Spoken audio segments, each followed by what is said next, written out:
Why are you certain that there is someone who made this table when you've not seen the maker of this table?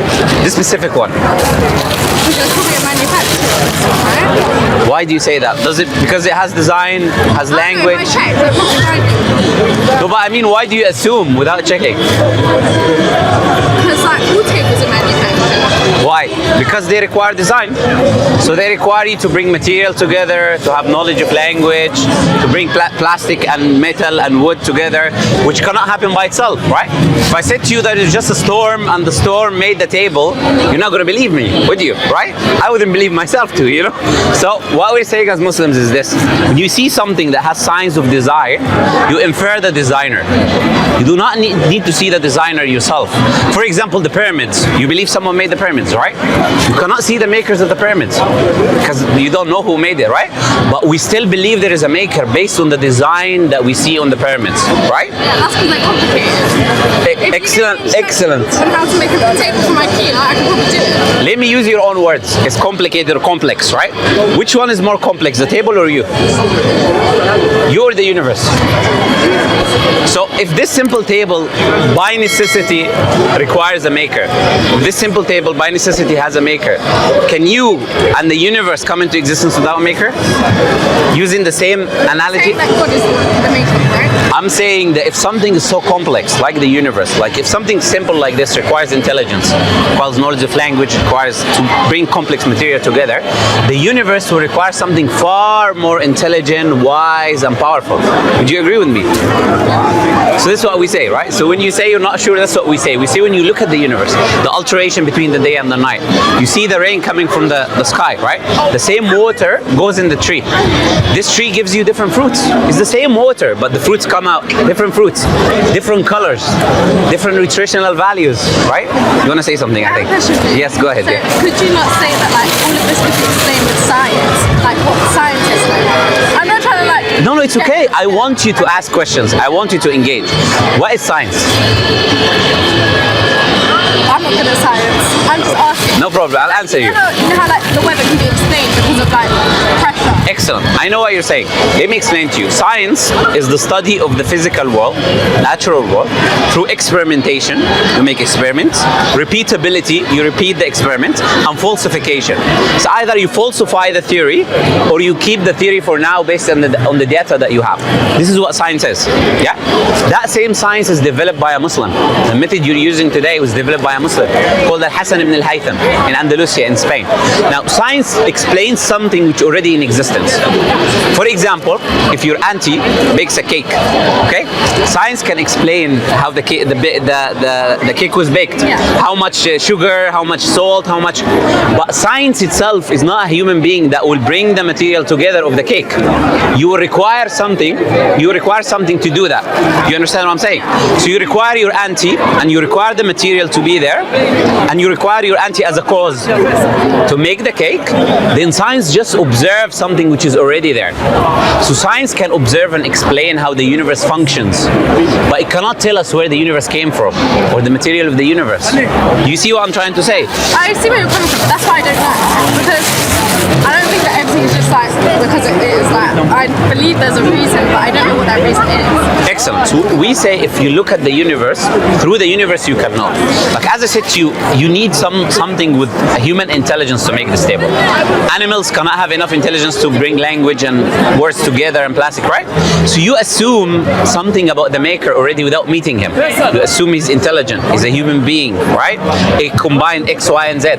When I look at the universe, I have to assume that whatever created the universe cannot be a human being. Because you and me don't have the power to create a universe. You agree? So God is not a human being. In Islamic belief, Allah is not a man or a woman, is not an idol, is not a picture, is an entity, and we don't get. If I said to you, think about a color that does not resemble any color in existence, can you do that? No, because you have not experienced it. Allah, we have not experienced Allah. So we cannot understand how Allah is, but we realize it's something magnificent beyond our comprehension as human beings. You understand what I'm saying so far? A-level philosophy. Philosophy, okay. And so a lot of what you're saying, like I'm thinking like, oh, the thing is like you can't prove it, so you don't know if it's knowledge, you don't know if it's real. You know what you're saying is excellent. You know why? Because what you're saying right now is so important for me. Because a lot of people, I would say, in the Muslim community, they do not understand the harm effects of philosophy. Right? The Western philosophy I'm talking about. Western philosophy installs within you something which we call doubt. It installs with you this idea that nothing is certain. Nothing is real. Nothing is, yeah. And that leads you to just contradictions.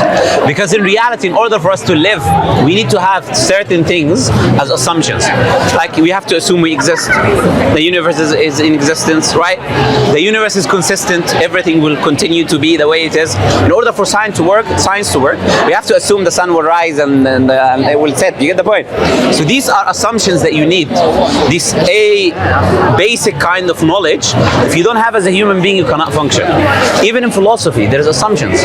Like the laws of contradiction, for example, that two contradicting things cannot exist. All of these issues are assumptions. We say as human beings, Quran leads you to certainty. Right? Yeah. If you are certain you're existing, you're here, you have to also be certain that there is a creator. Right? Because if I'm here, I didn't create myself. I cannot come from nothing. There has to be something outside myself and the universe that brought us into existence, right? Yeah. How do we know that this is God? As I said, by looking at the universe. So if the universe is like a lollipop, then I'm not going to say God made it because anyone can make a lollipop. But the universe, because it's so complex, so vast, has so much design within it, you'd say that it has to be something with these characteristics, right? My advice for people is to stay away from philosophy. That's why I would advise people. I regret it. Yeah, I understand. It makes life complicated. Do you know why people study it? They think they're intellectual and smart. When you say to someone, would you agree with me? Right. When you're standing in front of the people, someone says, I study philosophy. Oh, that's amazing. I don't understand it myself. So Yes. I can't say that I'm intellectual and smart. Yes. I'm sure you are intellectual, but I'm saying you are intellectual without philosophy. Yeah. That's the point we're trying to make. You know the Quran, when you read it, a baby can understand it, and a farmer can understand it, and a professor can understand it. So it's Allah is sending guidance for everyone.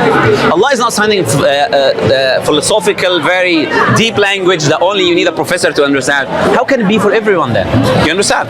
So what we say is, my personal definition of philosophy, just people, as I said to you, trying to act smart, using terms they don't understand. Well, I understand that because Yes. I don't understand it and I learn it. I don't understand it. So Absolutely. Look, I agree with you. I'll tell you, the philosophers themselves don't understand. Yeah, they just speak. Yeah. They just speak. Do you know, nothing to it. even- And then, like, when it comes around to it, like, they doubt their own selves. Like, they put forward a theory and then put forward a theory against their theory. So they don't understand what they're saying. And they could going in a circle, Yeah. and nothing is ever certain. Do you agree? That's why Allah says to us, this book here, says this is the book about which, look, I'll show you the beginning of the Quran. This is something beautiful. Look. This is the beginning of the Quran, yeah? So we have chapter 1, which is very small, and then we have the biggest chapter, which is chapter 2, which is the real beginning, you can say, you know? Now, if you see here, this is the book about which there is no doubt. A guidance for those who are conscious of Allah. Those who believe in the unseen, establish prayer, and spend out of what we provided for them. Those who believe in what was revealed to you and what was revealed before you, and they are of the hereafter certain. So the Quran here is saying few things. First, this book has no doubt. So I don't need to go in a circle around myself, right? Second thing, it says that the afterlife, this book is for those who are certain of the afterlife. I've not seen the afterlife, right? So you just believe in, like, I accept its existence. I don't like to use the word belief. I'll tell you why. Because in the West, people think belief means to accept something without evidence. Correct? That's what people, he just believes it. No, we don't believe that. We say that belief, in our perspective, is something that is based on evidence as well. But once I reach a sufficient level of evidence, I don't go around myself again as a circle and start questioning it. Do you get the point? I accept the assumptions. And no one actually applies philosophy in their life. Yeah. So if you do, like, if you doubt everything, you should doubt whether something can drop on top of you right now from the sky and you die, right? So you're not going to even exit your house. You doubt that maybe you catch some disease from this here or there. Do you get the point? People don't apply philosophy. They it's just some idea in the brain that is wasting your time. You get the point? So what we say is, this Quran is guidance. evidence, there is evidences for it being from God. For example, Prophet Muhammad, the Prophet and the Messenger that brought the Quran 1,400 years ago, that Messenger of God could not read or write. Prophet Muhammad. You know, in Mecca there was very barely anyone who could read or write. You know, they were illiterate people. And in Mecca they had no telescopes, no microscopes, no scientific equipment. Imagine yourself in a Bedouin country, just camels around you and a tent, right? Now, what kind of information would he have in his mind 1,400 years? Just basic superstition. You know, so like people believe that his horse is pulling the sun and there is a ball holding the earth. The Hindus used to believe that, you know? Superstitious beliefs, right? But look at the Quran and compare it to the reality today. You see that Prophet Muhammad 1,400 years ago is talking about things that we're observing today with our own eyes. Like we realize the universe is expanding. You know, the Hubble telescope, this mega telescope, in the late 1900s, we realized that the universe is expanding. The galaxies are moving away from each other. The fabric of space is shifting. It's called redshifting. It's shifting away and it's stretching. And that can only happen if the universe is expanding. So they said, you know what, the universe is expanding, and they got the Nobel Prize. But the Quran is mentioning that 1,400 years ago. The Quran is saying we created these heavens with power and we are expanding it. Why is that important? Because if I made something, I know about it more than anyone else. So if this is from God, then God will tell us about the reality and He knows about it more than anyone else. Do you agree? So Allah told us the universe is expanding. The Quran talks about embryology. You know, the baby in the mother's womb, developing from stage by stage until it becomes a baby. Professor Keith Moore is a Christian. He's an embryologist. He said this book has to be from God. He has a microscope and he's looking at the process and he sees the Quran is describing the same process 1,400 years ago. He says this book has to be from God. Prophet Muhammad has to be a prophet, you know? Even though he's a Christian and he died as a Christian, but he admitted that this has to be from the Creator, right? Quran talks about biological life and how everything is created from cells and how cells are 60 to 70% water. The Quran says every living thing is made from water. So Allah is telling us. Yeah. You want to say something? Yeah. That's but I get it. I get it. So do you understand why we say it's not just we say that it's just blind faith? Yeah. We say there are evidences. Evidence, yeah. Yes, we have evidences. That's one type, by the way. You told me a lot, and I believe it's true. Yeah. But you're telling me that came from. Yeah, and all of that is here, right? So if you open the Quran, like chapter 21, verse 30, look, I'll give you an example of what I was saying, you know? And while you're reading the Quran, you will see already that what I'm telling you is there, you know? Look. Have those who disbelieve not considered that the heavens and the earth were joined as one entity and we separated them? And then we created from water every living thing. Will they not believe? It's a question for you, you know? Okay. So the Quran is mentioning water here, creating everything living from water. It can show you also embryology and all of that. So these are information within the Quran that shows it's from God. But not only that, Prophet Muhammad predicted the future. Like, you know, today me and you are living in this society. Prophet Muhammad predicted what's going to happen in it. For example, where's the tallest building in the world today? You know, it's in Dubai. You know Burj Khalifa? Have you heard of Burj Khalifa in Dubai? Yes. I thought it was the Taj Mahal. No. But the tallest building. Right? Yeah, no. I don't think it's tallest. It's one of the sites, the scenes for culture and things like that. But it's not the tallest. So Burj Khalifa is 860 meters or something like that. It's the tallest one. So Prophet Muhammad said, you will see the barefoot Bedouin Arabs competing in building the tallest buildings. So he said about the Bedouin Arabs 1,400 years ago. You know, Dubai 50 years was a desert. Yeah. 50 years ago. And some of it still, most of it still is. Yes. Do you know what the parts that changed? Why did they change? They found oil. They found oil. They sold it. Yes. Prophet Muhammad said 1,400 years ago, the earth would be as treasures and money will become abundant within you, Arabs. Could he have known that? Could he have possibly known? You know, even oil was not of value in the past. Yeah. Today, because of all of this technology, it's of value. Prophet Muhammad named the countries that Islam was spread to. He said Islam was spread to Egypt, Islam was spread to Pakistan, India, Islam was spread to Jordan, Yemen, Islam was spread to Syria, Islam was spread to Turkey, Constantinople. He named the countries. And he said to the Arabs, you will overcome the Roman and Persian Empire. My question to you, what's your name, by the way? Amy. Amy. Would you say to me, Amy, that a human being who's not a messenger of God could have known these issues? Especially someone who couldn't read or write 1,100 is impossible, right? Yeah. So based on that, what we do is we hold certainty that this book has to be from God. That Prophet Muhammad is a messenger of God. And the information within this book is certain as well. Because I've proved the book is from God, therefore the information within the book is also from God, as long as it is preserved. And this is the thing about the Quran. It's completely preserved from A to Z. You know, Muslims memorize the full book. In Ramadan, which just a few months, 1 or 2 months ago, right? In Ramadan, we recite the whole Quran from memory. In the mosque, if you go to any mosque, they pray, they recite the whole Quran. Yeah, that's good, that's excellent. So, let me ask you this, Amy. Based on what I said, what is stopping you from accepting Islam? What is stopping you from taking that step and joining? And leave the philosophy nonsense of doubt and this and that. What is really stopping you now? Well, from what maybe this is like a Western, like Christian kind of like belief, like what is supposed to protect you and like stop evil from getting to you, right? Or at least help you through it. And I've been through a lot in my life, and I just think that if God, Allah, anyone is real, I would have at least like got some help. I understand what you're saying. So this something in philosophy they talk about, they call the problem of evil. Yeah. Yeah, they say because there's evil in the world. Christianity as well. It's like to disprove God. There's evil in the world. God isn't all loving, all powerful. Well, I'll tell you something, Amy. I'll tell you something interesting. Yeah? We would say even if there is evil in the world, I will explain your point, but I want to say something before. Even if there was evil in the world, how does evil alone disprove the existence of a higher power? Let's assume. But if the higher power is supposed to be all of these things, then the higher power. I agree. It might debunk in a way a higher power that is all merciful or this or that. You get the point? But it does not deny existence of a higher power, right? So now let me answer from our perspective what we believe as Muslims. We say that Allah created us in this life for a reason. He's given us the Quran as a guidance. The Quran has morality, so it has the right and the wrong in the world. This life is then a test, whether you will choose to do good or you will choose to do evil. Now, in order for me to punish you, should I give you the choice to do good and evil or no?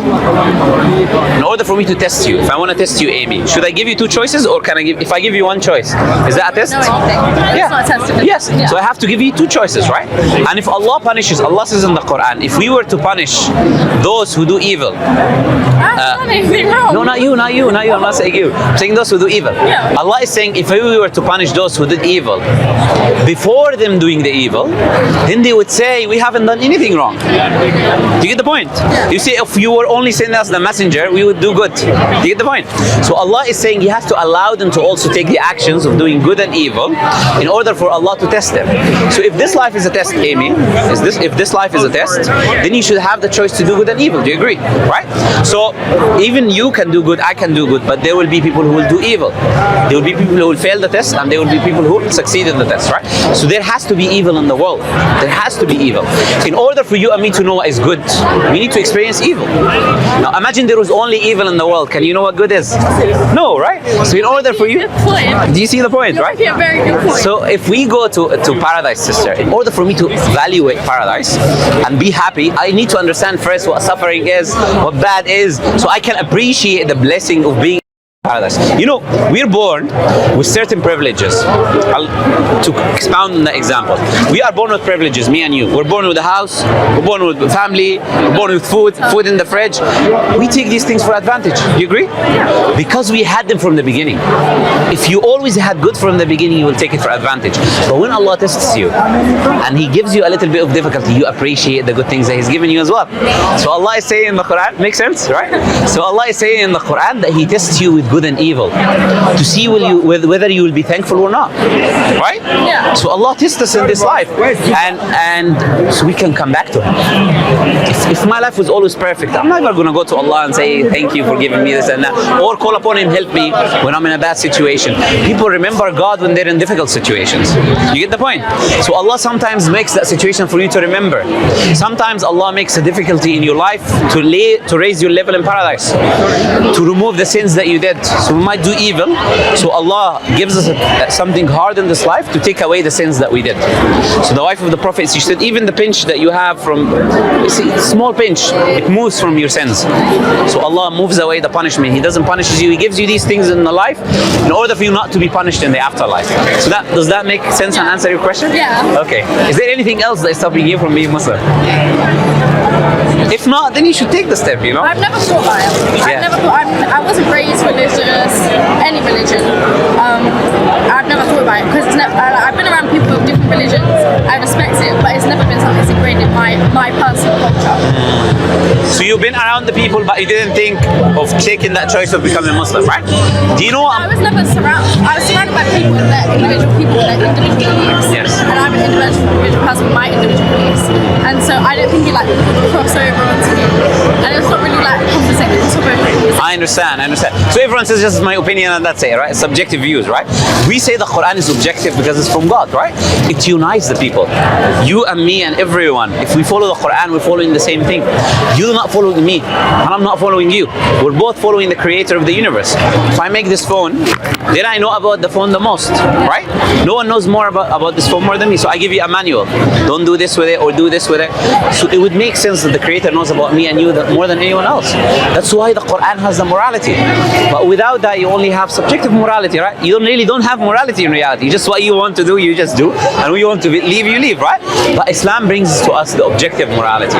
It unites the people with objectivity, right? So right now, do you know what a Muslim is? A Muslim is someone who believes there is a creator. That creator is not a man or a woman, right? Creator created everything, does not.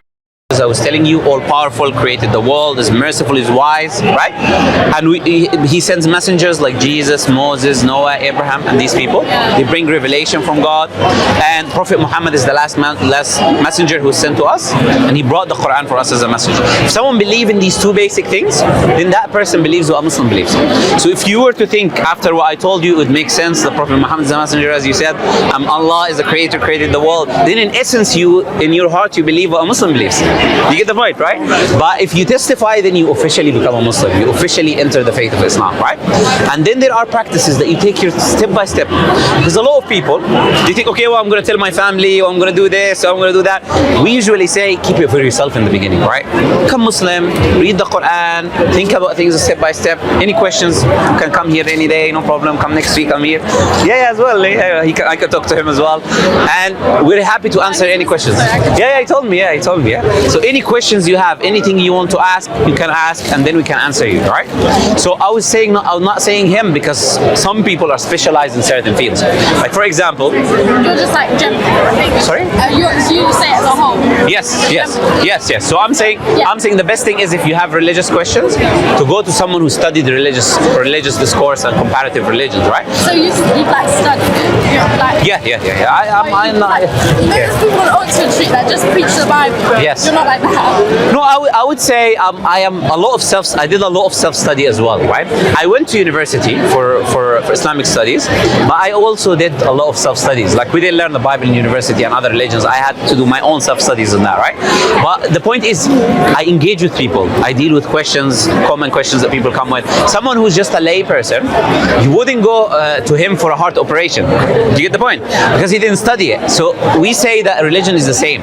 You need to go to the people who are specialized, who know. So I said you can come anytime. We're here is a free space, public space. You can ask anything you want, right? Yeah. So I'm saying after a person becomes a Muslim, then you read the Quran, you take a step by step. I will connect you with sisters. They can teach you how to pray and everything you need to know. And then take it a step by step. You don't need to change anything in your life in the beginning. Just learn about Islam, learn about the Quran, learn about how to pray, and gradually, a step by step, you'll understand how it influences your life, right? So if it makes sense to you, you should become Muslim then. You want to do it? You're making I don't know. Think about it. Yeah. I want it to be your choice, right? Usually I ask the people, do you want to accept? Like, even if I didn't, I like to study it because I like to have an understanding of what other people think. Absolutely. You can't just be an ignorant person. Yes. Like, this person thinks this, I don't know why they think that. I don't care that they think that. So I'm going to move on with my life. You don't know. That, so I don't care. Absolutely. I don't like to be that Absolutely. Being ignorant of other people, you're afraid of them sometimes as well. You don't know what these people do. You cannot have commonalities between you and them. It's always good to learn about things around you, right? I want it to come from you as a choice. Even if it doesn't come today, comes tomorrow, comes next year, it doesn't matter. I don't want you to feel pressure that someone wants you to do something. But I'm saying if it makes sense to you, Look into it. yes, look into it. Look into it more, read more. And when you feel like, okay, this is from the creator, take that step, you know, and no one is going to stop you. We'll be more than happy for you to do it, you know. Do you have any other questions? Because you did ask one question. No other questions, yeah? Okay, I'll give you the Quran then.